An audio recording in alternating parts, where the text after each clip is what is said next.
ഹരേ കൃഷ്ണ. ഇനി നമുക്ക് 73-ാമത്തെ ശ്ലോകം നോക്കാം. സകലഭുവനമധ്യേ നിർധനാസ്തേപി ധന്യ നിവസതി ഹൃദിയേഷാം ശ്രീഹരേർഭക്തിരേകാ ഹരിരപി നിജലോകം സർവധാതോ വിഹായ പ്രവിശതി ഹൃദി തേഷാം ഭക്തിസൂത്രോപനദ്ധഃ. ഈ ശ്ലോകത്തിൽ ഭക്തിയുടെ വൈഭവമാണ് വർണ്ണിക്കുന്നത്. സകല ഭുവനമധ്യേ, ഈ സർവ ഭുവനങ്ങളുടെയും നടുവിൽ മധ്യത്തിൽ നിർധനാസ്തേപി ധന്യാ, നിർധനാഹ തേ അപി, ഇങ്ങനെ 3 വാക്കുകൾ ചേരുന്നതാണ് നിർധനാസ്തേപി.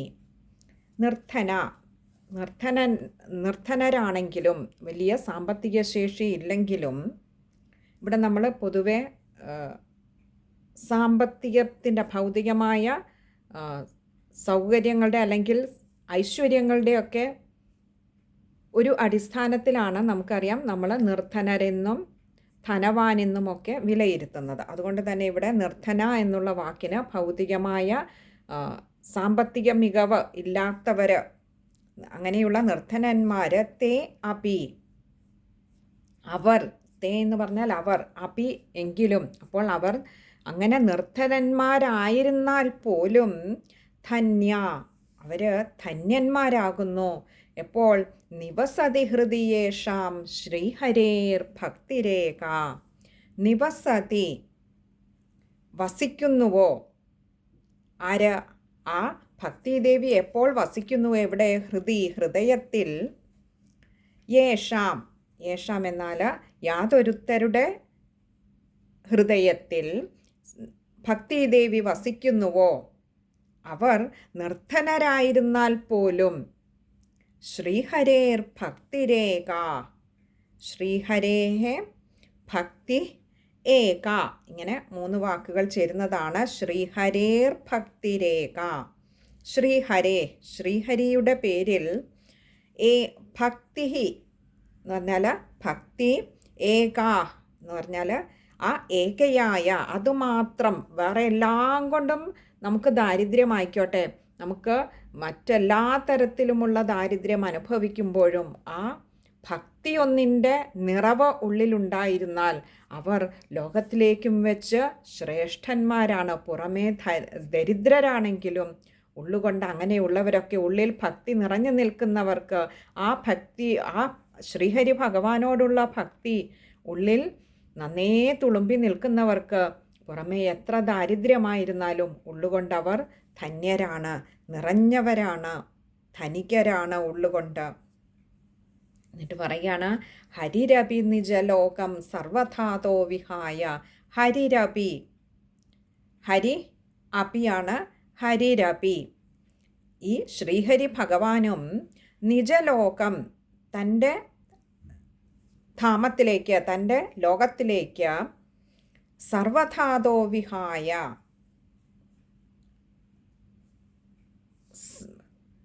സർവധാത എന്ന് പറഞ്ഞാൽ എല്ലാവിധത്തിലും, എല്ലാവിധത്തിലും, വിഹായ എന്ന് പറഞ്ഞാൽ ആ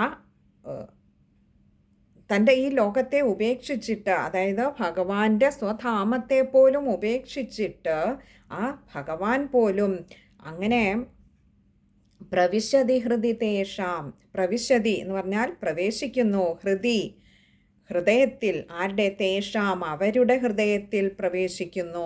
ഭക്തിസൂത്രോപനദ്ധഃ, സൂത്രം എന്ന് പറഞ്ഞാൽ ചരട്, ആ ഭക്തിയാകുന്ന സൂത്രം കൊണ്ട്, അതിനാൽ സൂത്രോപനദ്ധഃ, ബന്ധിക്കപ്പെട്ടവനായിട്ട്. കാരണം ഭക്തിദേവി എവിടെയാണുള്ളത്? ഭഗവാനെ തന്നെ സദാ സ്മരിച്ചുകൊണ്ട് യാതൊരുത്തരുടെ ഹൃദയത്തിലാണോ നിവസിക്കുന്നത്, അവർ ഈ ഭുവനത്തിൻ്റെ മധ്യത്തിൽ എത്ര തന്നെ ദരിദ്രരായിരുന്നാലും അവരുടെ ഉള്ളിൽ ആ ഭക്തിയുടെ നിറവുണ്ടെങ്കിൽ സാക്ഷാൽ ശ്രീഹരി ഭഗവാൻ തന്നെ ആ ഭക്തിയാകുന്ന ചരടിനാൽ ബന്ധിതനായി അങ്ങനെയുള്ളവരുടെ ഹൃദയത്തിൽ വസിക്കുന്നു. അതുകൊണ്ട് അവർ ഒരിക്കലും ബാഹ്യമായി ദരിദ്രരാണെങ്കിലും അവർ അക്ഷരാർത്ഥത്തിൽ ധനികരാണ്. കാരണം അവരുടെ കൂടെ അവരുടെ ഉള്ളിൽ നിറഞ്ഞു നിൽക്കുന്നത് ആ ശ്രീഹരി ഭഗവാനാണ്.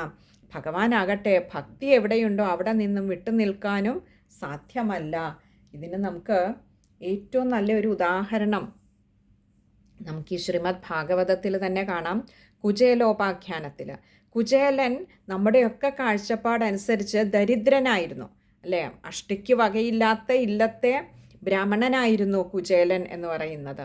നമുക്കറിയാം എത്രയോ കഷ്ടപ്പെട്ടിട്ടാണ്, അല്ലേ, ആ കുചേല പത്നി, ആ സ്ത്രീരത്നം തൊട്ടടുത്തുള്ള 3-4 ബ്രാഹ്മണ വീടുകളിൽ പോയി ഭിക്ഷയാചിച്ച് 3 പിടി അവിലുമായിട്ട് അവിലുകുത്തി ക്ഷമിക്കണം നെല്ല് വാങ്ങിയിട്ട് ഭിക്ഷയാചിച്ച് നെല്ല് വാങ്ങി അത് കുത്തി അവിലാക്കി ആ സുദാമാവിൻ്റെ കയ്യിൽ കൊടുത്തു വിടുമ്പോൾ സത്യത്തിൽ സുദാമാവ് ദരിദ്രനാണെന്ന് തോന്നുമെങ്കിലും ആ ദാരിദ്ര്യത്തിൻ്റെ നടുവിലും ആ സുദാമാവ് ധനികനായിരുന്നു.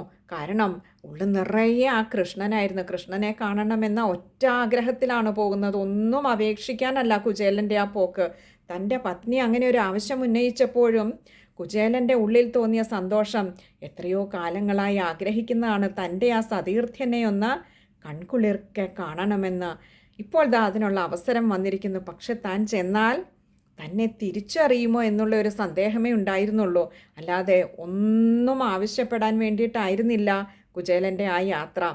നോക്കൂ, എത്രമാത്രം ഉള്ളുകൊണ്ട് നിറഞ്ഞവനായിരുന്നു. ആ ഭഗവാന്റെ ആ ഒരു ആനന്ദം അക്ഷരാർത്ഥത്തിൽ ഉള്ളുകൊണ്ട് അനുനിമിഷം അനുഭവിച്ചു കൊണ്ടിരുന്ന ധനികനായിരുന്നു ആ കുചേലൻ അഥവാ സുദാമാവ്. ഇവിടെയും അത് തന്നെയാണ് പറയുന്നത്. ആ ഭക്തിയുടെ മഹത്വം, അതായത് ഭക്തി എവിടെ ആരുടെ ഉള്ളിലാണോ ഭക്തിദേവി കുടിയിരിക്കുന്നത് അവിടെ ആ ഭക്തിയുടെ ചരടിനാൽ ഭഗവാൻ പോലും ബന്ധിതനാകുന്നു. നോക്കൂ, നമുക്ക് അംബരീഷ ചരിതത്തിൽ നമുക്ക് കാണാം, ഭഗവാന്റെ അടുക്കെ ഓടിയെത്തുന്ന ദുർവാസാവിനോട് ഭഗവാൻ പറയുന്നുണ്ട്, ആ സുദർശന ചക്രത്തിൽ നിന്നും തന്നെ രക്ഷിക്കണമേ എന്ന് ദുർവാസാവ് മഹർഷി അപേക്ഷിക്കുമ്പോൾ ഭഗവാൻ പറയുന്നു, എനിക്കൊന്നും ചെയ്യാൻ കഴിയില്ല, കാരണം ഞാൻ ഭക്തദാസനാണ്. അതുകൊണ്ട് എൻ്റെ ഭക്തനായ അംബരീഷനെ തന്നെ അങ്ങ് ശരണം പ്രാപിക്കൂ. നോക്കൂ, ആ ഭഗവാൻ എത്ര കാരുണ്യവാനാണ്, ഭക്തവത്സലനാണ് ഭഗവാന്. അങ്ങനെയുള്ള ആ ഭഗവാൻ ആരുടെ ഹൃദയത്തിലാണോ ഭക്തി നിറഞ്ഞിരിക്കുന്നത് ആ ഭക്തനെ അനുഗ്രഹിക്കാൻ ഭഗവാൻ അവൻ്റെ ഹൃദയത്തിൽ അങ്ങനെ കുടിയിരിക്കുന്നു. എല്ലാ തരത്തിലും അങ്ങനെയുള്ളവരുടെ ഹൃദയം അതുകൊണ്ട് തന്നെ നിറവുള്ളതായിരിക്കും, നിറഞ്ഞതാവും, ആനന്ദം തുളുമ്പുന്നതാവും. അത്രമാത്രം ഭഗവാനെ ഒന്നും ആഗ്രഹിക്കാതെ നിഷ്കളങ്കമായിട്ട് നിഷ്കാരണമായിട്ട് ഭഗവാനെ ധ്യാനിക്കുന്നവർക്ക്, ഭജിക്കുന്നവർക്ക്, സേവ ചെയ്യുന്നവർക്ക്, ഉപാസിക്കുന്നവർക്ക് ഭഗവാൻ അത്രമാത്രം അങ്ങനെയുള്ളവരൊക്കെ ഭഗവാൻ അത്രമാത്രം പ്രിയപ്പെട്ടവരാകുന്നു. ഭഗവാൻ അവരുടെയൊക്കെ ഹൃദയത്തിൽ ആ ഭക്തി നിറയുന്നതിനനുസരിച്ച് ഭഗവാൻ അങ്ങനെ വന്ന് അവിടെ കുടിയിരിക്കുന്നു. ആ ഭക്തിയുടെ മഹത്വം വളരെ മനോഹരമായിട്ടിവിടെ സനൽകുമാരാദി മഹർഷിമാർ പറയുകയാണ്. ഇനി നമുക്ക് ആ ശ്ലോകം ഒന്നുകൂടി നോക്കാം. സകല ഭുവനമധ്യേ നർത്തനാസ്തേപി ധന്യ നിവസതി ഹൃദി യേഷാം ശ്രീഹരേർഭക്തിരേകാ ഹരിരപി നിജലോകം സർവധാതോ വിഹായ പ്രവിശതി ഹൃദി തേഷാം ഭക്തിസൂത്രോപനദ്ധ. ശ്ലോകം വായിക്കുമ്പോൾ ശ്രദ്ധിക്കേണ്ട കാര്യങ്ങൾ ഇവിടെ കുറച്ചധികം ഖരാക്ഷരങ്ങൾ. സകല ഭുവനമധ്യേ ധ്യാ അങ്ങനെയുള്ളതൊക്കെ കുറച്ചൊന്ന് കട്ടിയിൽ തന്നെ വായിക്കുക. നർത്തനാസ്തേപി അവിടെ ഏകാരം നീട്ടിയെടുക്കണം. അതേപോലെ ശ്രീഹരേർ ഭക്തിരേഖ അവിടെയൊക്കെ ഒന്ന് ശ്രദ്ധിച്ച് വായിക്കുക. ഹരിരപി എന്ന് പറയുന്നതിൽ രായ്ക്ക് ആകാരം കൊടുത്ത് വായിക്കുക. ബാക്കിയൊക്കെ പിന്നെ അവസാനം വരും ഭക്തി സൂത്രോപനദ്ധ. അവിടെ വിസർഗമുണ്ട്, ശ്രദ്ധിച്ച് അവിടെ പകുതി ഹകാരത്തിൽ തന്നെ അത് വായിച്ച് നിർത്താൻ ശ്രമിക്കുക. ഇവിടെ സൂത്രം എന്ന് ഉദ്ദേശിച്ച സാധാരണ സൂത്രം എന്ന് പറയുന്നത് മംഗല്യസൂത്രത്തെയാണ്. അതായത് നമുക്ക് അത്രയും പരിപാവനമായ ഒരു ബന്ധത്തിൻ്റെ കെട്ടുറപ്പിക്കുന്നതിനായി നമ്മൾ ഉപയോഗിക്കുന്ന ആ ചരട്, അതിൻ്റെ പ്രതീകമായി നമ്മൾ കാണുന്ന ആ ചരട്, ഭക്തിയാകുന്ന ആ ചരട് കൊണ്ട് പരിപാവനമായ, അവിടെ കളങ്കമില്ലാത്തവനായിട്ടുള്ള ആ ഭഗവാനെ നമ്മുടെ ഉള്ളിൽ ബന്ധിക്കുവാൻ ആ ഭക്തിയുടെ ചരടൊന്നുകൊണ്ട് മാത്രമേ കഴിയൂ. ഭക്തി അപ്പോൾ സ്വയമേവ നമ്മുടെ ഉള്ളിൽ കയറി സ്ഥാനം പിടിച്ചാൽ ഭഗവാൻ സ്വയമേവ വന്ന് ബന്ധിതനാവും, അല്ലെങ്കിൽ ഭഗവാൻ ബന്ധിതനാവാൻ നിന്ന് തരും എന്ന് കാണിക്കാനാണ് അവിടെ സൂത്രം എന്നുള്ള ആ പദം തന്നെ ഉപയോഗിച്ചിരിക്കുന്നത്. ഇനി നമുക്ക് 74-ാമത്തെ ശ്ലോകം, ഇത് ഈ അധ്യായത്തിലെ അവസാനത്തെ ശ്ലോകം കൂടിയാണ്. ബ്രൂമോദ്യത്തെ കിമധികം മഹിമാനമേവം ബ്രഹ്മാത്മകസ്യ ഭുവി ഭാഗവതാഭിധസ്യ യത് സംശ്രയാത് നിഗദിതേ ലഭതേ സുവക്ത ശ്രോതാപി കൃഷ്ണ സമതാമലമന്യധർമ്മൈ. ബ്രൂമോദ്യത്തെ കിമധികം മഹിമാനമേവം. ബ്രൂമോദ്യ എന്ന് പറഞ്ഞാൽ ബ്രൂമഹ അദ്യ, ഇങ്ങനെ രണ്ട് വാക്കുകൾ ചേരുന്നതാണ് ബ്രൂമോദ്യ. ബ്രൂമ എന്ന് പറഞ്ഞാൽ പറയുക, അദ്യ എന്ന് പറഞ്ഞാൽ ഇവിടെ ഇപ്പോൾ ഞാൻ എന്തിനാണ് ഇങ്ങനെ അധികമായിട്ട് ഞാൻ പറയുന്നത് എന്ന് സനൽകുമാരാദി മഹർഷിമാർ ചോദിക്കുക. കാരണം അവിടെ ഇരിക്കുന്ന ആ സദസ്സിലിരിക്കുന്ന എല്ലാവരും തന്നെ നല്ല ഭക്തരാണ്. അങ്ങനെയുള്ളവരോട് ഭക്തിയുടെ മഹത്വം ഇനി ഞാൻ കൂടുതൽ എന്തു പറയാനല്ലേ, എല്ലാം കൂടി തൊട്ടു മുൻപുള്ള ഒരൊറ്റ ശ്ലോകത്തിൽ അങ്ങോട്ട് ഒതുക്കി. എപ്പോഴാണ് ഒരാൾ ധന്യനാകുന്നത്? ആ ശ്രീഹരി ഭഗവാനെ ഭക്തിയാകുന്ന ചരട് കൊണ്ട് എപ്പോഴാണോ ഉള്ളിൽ ബന്ധിക്കുവാൻ കഴിയുന്നത്, ആ ഉണ്ണിക്കണ്ണൻ എപ്പോഴാണോ ഉള്ളിൽ കുറുമ്പ് കാണിച്ച് നമ്മളെ ആനന്ദിപ്പിക്കുന്നത്, അപ്പോഴാണ് ഒരുവൻ ധനികനാകുന്നത്. അതില്ല എങ്കിൽ ബാഹ്യമായി എത്ര സമ്പത്തുണ്ടായാലും അവൻ ഇന്നും ദരിദ്രനാണ്. കാരണം അവൻ തേടി നടക്കുന്നത്, അവൻ്റെ മനസ്സലഞ്ഞു നടക്കുന്നത് ബാഹ്യമായ നേട്ടങ്ങളിലും ഭൗതികമായ സാമ്പത്തികത്തിലുമാണ്. അതുകൊണ്ട് തന്നെ അവനൊരിക്കലും തൃപ്തനാകില്ല. ഒന്ന് കിട്ടുമ്പോൾ വീണ്ടും വേണമെന്ന് തോന്നുമല്ലേ? 10 കിട്ടുകിൽ 100 മതിയെന്നും 100 സഹസ്രം മതിയെന്നും 1000 പണം കയ്യിലുണ്ടാവുമ്പോഴും അയുതമാകിലും ആശ്ചര്യമെന്നതും അല്ലേ പൂന്താനം തിരുമേനി ജ്ഞാനപ്പാനയിൽ പറഞ്ഞതുപോലെ, ഒരിക്കലും മനുഷ്യ മനസ്സ് പണത്തിൻ്റെ പിന്നാലെ പായുമ്പോൾ, സമ്പത്തിൻ്റെ പിന്നാലെ പായുമ്പോൾ അവന് തൃപ്തി ഉണ്ടാവുന്നില്ല. മറിച്ച് അതിൽ നിന്നും മനസ്സിനെ ഒന്ന് പിന്തിരിപ്പിച്ച് തൻ്റെ ഉള്ളിൽ ലീലയാടിക്കൊണ്ടിരിക്കുന്ന, വിലസിക്കൊണ്ടിരിക്കുന്ന, കുറുമ്പ് കാട്ടുന്ന ആ ഭഗവാനിലേക്ക്, ആ പൊന്നുണ്ണിക്കണ്ണനിലേക്കൊന്ന് തിരിക്കാൻ കഴിഞ്ഞാൽ അവനാണ് ബാഹ്യമായ എല്ലാ ദാരിദ്ര്യത്തിൻ്റെ നടുവിലിരിക്കുമ്പോഴും, അതാ പറഞ്ഞ ഈ ഭുവനമധ്യത്തിൽ ദാരിദ്ര്യത്തിൽ മുങ്ങിയിരുന്നാലും അവൻ ധനികനാണ്. അപ്പോൾ അങ്ങനെയുള്ള ഈ ഭക്തരുടെ സദസ്സിൽ ഞാൻ എന്തിനാണ് ഇങ്ങനെ ഏറെ പറയുന്നത്? ഞാൻ അധികം പറയേണ്ടത് എന്തിനാ? തേ കിമധികം മഹിമാനമേവം. തേ എന്ന് പറഞ്ഞാൽ ആ നിങ്ങളോട് അധികം, കിം അധികം, കിം അധികമാണ്. കിം അധികം എന്ന് പറഞ്ഞാൽ കിം എന്തിനാ, അധികം ഞാൻ അധികമായിട്ട് എന്തിനാണ് ഇങ്ങനെ പറയുന്നത്? മഹിമാനമേവം, മഹിമാനം ഏവം, ഇങ്ങനെ 2 വാക്കുകൾ ചേരുന്നതാണ് മഹിമാനമേവം. മഹിമാനം എന്ന് പറഞ്ഞാൽ ഇതിൻ്റെ ആ ഒരു മഹത്വത്തെ, മഹിമയെ, ഏവം എന്ന് പറഞ്ഞാൽ ഇപ്രകാരം. ഇങ്ങനെ ഞാൻ എന്തിനാണ് ഏറെ ഇതിൻ്റെ മഹത്വത്തെക്കുറിച്ച് ഞാനിങ്ങനെ ഇവിടെ പറയുന്നത്? ബ്രഹ്മാത്മകസ്യ ഭുവി ഭാഗവതാഭിധസ്യ. ബ്രഹ്മാത്മകസ്യ എന്ന് പറഞ്ഞാൽ ആ ബ്രഹ്മത്തിൻ്റെ രൂപത്തിൽ, ഭുവി എന്ന് പറഞ്ഞാൽ ഈ ഭൂമിയിൽ, ഭാഗവതാഭിധസ്യ ഈ ഭാഗവതമെന്ന് അറിയപ്പെടുന്ന ഈ ഭൂമിയിൽ ഭാഗവതമെന്നറിയപ്പെടുന്ന ആ സാക്ഷാൽ പരബ്രഹ്മസ്വരൂപത്തിൻ്റെ, ഈ വേദസ്വരൂപത്തിൻ്റെ യത് സംശ്രയാ നിഗദനാദ് ലഭതേ സുവക്ത. യത് സംശ്രയാത്, യാതൊന്നിൻ്റെ സംശ്രയാത്, യാതൊന്നിനെ ആശ്രയിക്കുന്നതുകൊണ്ട്, നിഗദിതേ ലഭതേ സുവക്ത. നിഗദിതേ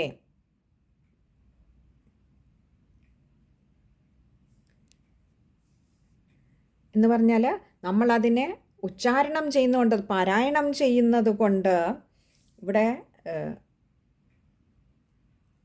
ആ ഭാഗവത ഗ്രന്ഥത്തിൻ്റെ ഈ ഭാഗവതം എന്ന സാക്ഷാൽ വേദസാരത്തിൻ്റെ മഹത്വവും കൂടി ചേർത്താണ് ആ ഭക്തിയുടെ മഹത്വത്തെക്കുറിച്ച് ഇപ്പോൾ ഇവിടെ പറയുന്നത്. തൊട്ടു മുൻപുള്ള ശ്ലോകത്തിൽ ഭക്തിയുടെ മഹിമയെക്കുറിച്ച് ഏറ്റവും ചുരുക്കി പറഞ്ഞു, എന്നാൽ ഏറ്റവും കൃത്യമായിട്ട് അതിനെ പറഞ്ഞ അതേ സനൽകുമാരാദി മഹർഷിമാർ ഇപ്പോൾ പറയും, ഞാൻ എന്തിനാണ് ഭക്തിയുടെ മഹത്വം ഏറെ പറയുന്നത്? കാരണം ഈ ഭൂമിയിൽ ഇന്ന് ആ സാക്ഷാൽ പരബ്രഹ്മമൂർത്തിയായ ഭഗവാൻ ഈ ഭാഗവതമെന്ന ഗ്രന്ഥത്തിൻ്റെ പേരിൽ അല്ലെങ്കിൽ എന്നറിയപ്പെടുന്ന ആ പരബ്രഹ്മമൂർത്തി ഇവിടെ ഈ ഭൂമിയിൽ ഇപ്പോഴുമുണ്ട്.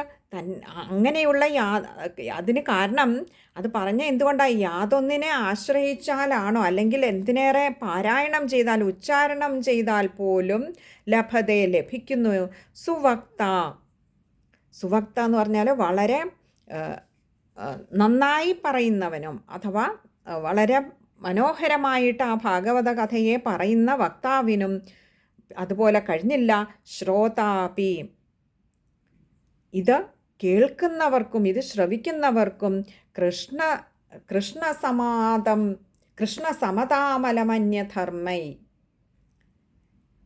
കൃഷ്ണസമതാം അലം അന്യധർമ്മൈ, ഇങ്ങനെ 3 വാക്കുകൾ ചേരുന്നതാണ് കൃഷ്ണസമതാമലമന്യധർമ്മൈ. കൃഷ്ണസമതാം, ആ കൃഷ്ണസമതയെ ലഭിക്കുന്നു, ആ ഭഗവാനെ തന്നെ അങ്ങോട്ട് ലഭിക്കുന്നു. ഇത് ഈ ഒരു ഗ്രന്ഥം കേൾക്കുകയോ പാരായണം ചെയ്യുകയോ നന്നായി ഇതിലെ കഥകൾ പറയുകയോ, ഭഗവാന്റെ കഥകൾ പറയാൻ ആർക്കാണ് ഇഷ്ടമല്ലാത്തത്? കേൾക്കാൻ ആർക്കാണ് ഇഷ്ടമല്ലാത്തത്? അത് വായിക്കുവാൻ ആർക്കാണ് ഇഷ്ടമല്ലാത്തത്? അപ്പോൾ ഈ ഭൂമിയിൽ സാക്ഷാൽ ഭഗവാൻ തന്നെയാണ് ഈ ഭാഗവത ഗ്രന്ഥരൂപത്തിൽ നമ്മളെ അനുഗ്രഹിക്കാനായി തൻ്റെ ചൈതന്യത്തെ മുഴുവൻ ഈ ഒരു ഗ്രന്ഥത്തിൽ ലയിപ്പിച്ചുവെന്ന മുൻപൊരു ശ്ലോകത്തിൽ നമ്മൾ കണ്ടിരുന്നു. അപ്പോൾ ആ ഭഗവാനെ എടുത്തൊന്ന് താലോലിക്കുവാൻ, ആ ഭഗവാന്റെ ചരിതങ്ങളെ കേൾക്കുവാൻ, ആസ്വദിക്കുവാൻ, പാരായണം ചെയ്യുവാൻ, പറയുവാൻ, ആ കഥകളെ ഇങ്ങനെയൊക്കെ ചെയ്യുന്നവർക്ക് ഭഗവാനെ തന്നെ ലഭിക്കുന്നു. എന്നിട്ട് പറയാണ് അലം അന്യധർമ്മൈ. ഇവിടെ അലം എന്ന് പറഞ്ഞാൽ ആവശ്യമില്ല, മറ്റൊന്നും വേണ്ട തന്നെ. അന്യധർമ്മൈ, മറ്റുള്ള യാതൊരു ധർമ്മങ്ങളും ഇവിടെ വേണ്ട തന്നെ എന്ന് പറഞ്ഞാൽ ഭഗവാനെ ലഭിക്കുന്നതിന് വേണ്ടി നമ്മൾ വളരെ ആയാസപ്പെട്ട് പലതരത്തിലുള്ള കർമ്മങ്ങൾ ചെയ്യാറുണ്ട് ഭഗവാനെ ലഭിക്കുന്നതിനായിക്കൊണ്ട്. പക്ഷെ ഇവിടെ പറയുക മറ്റൊന്നും വേണ്ട, എന്തേ വേണ്ടു എന്നാണെങ്കിൽ ഈ ശ്രീമദ് ഭാഗവത കഥയെ വേണ്ടുവോളം അല്ലേ, നമ്മൾ ഇതേ ഭാഗവതത്തെ ഒന്ന് ചുരുക്കി ശ്രീമദ് നാരായണീയമായി മേൽപ്പത്തൂർ നാരായണ ഭട്ടതിരിപ്പാട് അവതരിപ്പിച്ചപ്പോൾ പറഞ്ഞത് നേത്രൈ ശ്രോത്രൈശ്ച പീത്വ, കണ്ണുകൊണ്ടും കാതുകൊണ്ടും അങ്ങോട്ട് കുടിച്ചോളാനാണ് പറഞ്ഞത്. അതെങ്ങനെയാ? ധാരാളം കേൾക്കുക, ധാരാളം വായിക്കുക, ധാരാളം ഭഗവാന്റെ കഥകൾ പറയുക. പിന്നെയോ ആ നോക്കിയ അതിലെ ഓരോ അക്ഷരങ്ങളെയും നോക്കുമ്പോൾ തന്നെ കണ്ണുകൾക്ക് ആ ആനന്ദം കിട്ടുക. എന്താ? ഭഗവാന്റെ ചൈതന്യമാണ് ഇതിലെ ഓരോ അക്ഷരങ്ങളും ഓരോ വാക്കും. അപ്പോൾ അത് വേണ്ടുവോളം ചെയ്യുന്നവർക്ക് ഭഗവാനെ അവിടുത്തെ തന്നെ കിട്ടുന്നു. ഭഗവാനെ എങ്ങനെയാണ് കിട്ടുക? ഭഗവാന് ആനന്ദസ്വരൂപനാണ്. ആ ആനന്ദത്തെ അനുഭവിക്കുവാൻ അങ്ങനെയുള്ളവർക്ക് കഴിയുന്നു. ആ പരമാനന്ദത്തിൻ്റെ നിർവൃതിയിൽ ആറാടി ഭഗവാനെ തന്നെ അങ്ങോട്ട് മറന്ന് ആ ഭഗവാനിൽ ലയിക്കുവാൻ, ഭഗവത് ചിന്തയിൽ മുഴുകുവാൻ അങ്ങനെയുള്ളവർക്ക് കഴിയുന്നു. അപ്പോൾ ഇത്രയും അനുഗ്രഹം ആ സാക്ഷാൽ ഭക്തവത്സലൻ കാരുണ്യനിധി നമുക്കായിക്കൊണ്ട്, ഈ ഭൂമിയിൽ ജീവിക്കുന്നവർക്കായിക്കൊണ്ട്, ഈ കലികാലത്തിൽ ജീവിക്കുന്നവർക്കായിക്കൊണ്ട് തന്നിട്ട് പോയ ആ ഭഗവാനെ അവിടുത്തെ കിട്ടുവാൻ എത്രയോ എളുപ്പമാണ്. അതിനാണ് പറഞ്ഞത് ഭക്തിയാകുന്ന ചരടുകൊണ്ട് ഉള്ളിൽ കെട്ടിയിടുക എന്ന് പറഞ്ഞാൽ ഭഗവാൻ തന്നെ ഇങ്ങോട്ട് വരും. ഇതൊക്കെ നമ്മുടെ ഉള്ളിലേക്കൊന്ന് എടുക്കാൻ കഴിഞ്ഞാൽ, ഇതിലൊക്കെ നമുക്ക് ഭഗവാനെ ദർശിക്കാൻ കഴിഞ്ഞാൽ, ആനന്ദം അനുഭവിക്കുവാൻ കഴിഞ്ഞാൽ നമുക്ക് ഉറപ്പിക്കാം ആ ഭഗവാൻ നമ്മുടെ ഉള്ളിൽ വന്ന് കുടിയിരിക്കുന്നു.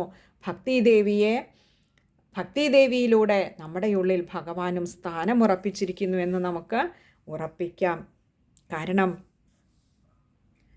ഭഗവത് കഥാശ്രവണത്തിലൂടെയും ഭഗവത് കഥാപാരായണത്തിലൂടെയും ഭഗവത് കഥാവചനത്തിലൂടെയും മാത്രമേ നമുക്ക് ആ ഒരു ആത്മാനന്ദം അനുഭവിക്കുവാൻ കഴിയുകയുള്ളൂ.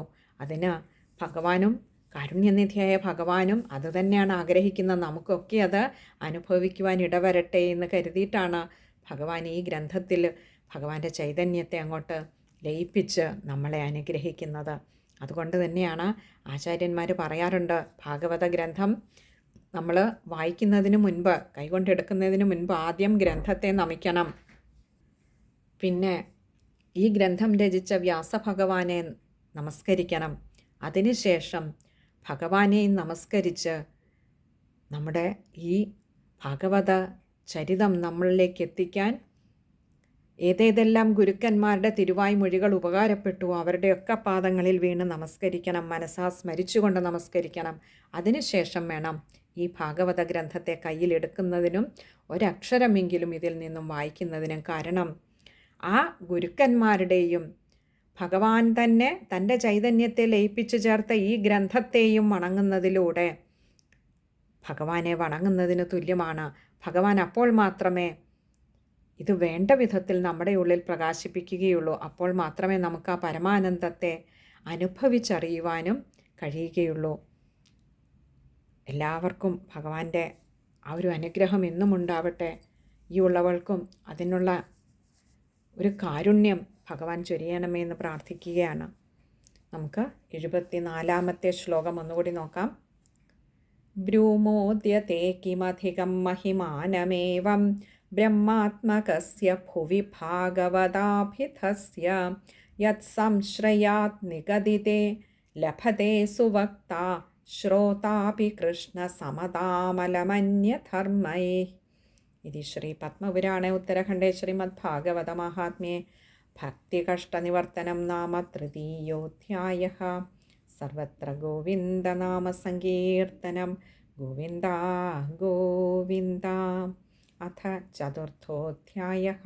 സൂത ഉവാച അഥ വൈഷ്ണവചിത്തേഷു ദൃഷ്ട്വാ ഭക്തിമലൗകികീം നിജലോകം പരിത്യജ്യ ഭഗവാൻ ഭക്തവത്സലഃ. സർവത്ര ഗോവിന്ദനാമസങ്കീർത്തനം. ഗോവിന്ദ ഗോവിന്ദ. ഹരി ഓം. നമ്മൾ 74-ാമത്തെ ശ്ലോകത്തിൽ വായിക്കുമ്പോൾ ശ്രദ്ധിക്കേണ്ട കാര്യങ്ങൾ പറയാൻ വിട്ടുപോയി. ബ്രൂമോദ്യ, അവിടെ ഒകാരം നീട്ടിയെടുക്കുക. കിം അധികം, അവിടെ കിം അധികമാണ്, മായ്ക്ക് അകാരം കൊടുക്കുക. അതുപോലെ മഹിമാനമേവം, മഹിമാനം ഏവമാണ്, അതും ശ്രദ്ധിക്കുക. പിന്നെ യത് സംശ്രയാത്, അവിടെ ഒരു പാഠഭേദം നമുക്ക് കാണാം. യത് സംശ്രയാത് നിഗദിതേ ലഭതേ സുവക്ത, ഇങ്ങനെ 4 വാക്കുകളായിട്ടാണ് അവിടെ വരുന്നത്. ചില ഗ്രന്ഥങ്ങളിൽ നിഗദിതേ എന്നുള്ളതിന് പകരം നിഗദനാത് എന്ന് കാണാം. തെറ്റില്ല, അവരവരുടെ ഗ്രന്ഥങ്ങളിൽ എങ്ങനെയാണോ അതുപോലെ വായിക്കാവുന്നതാണ്. അർത്ഥം ഒന്ന് തന്നെയാണ്. പിന്നെ അടുത്തത്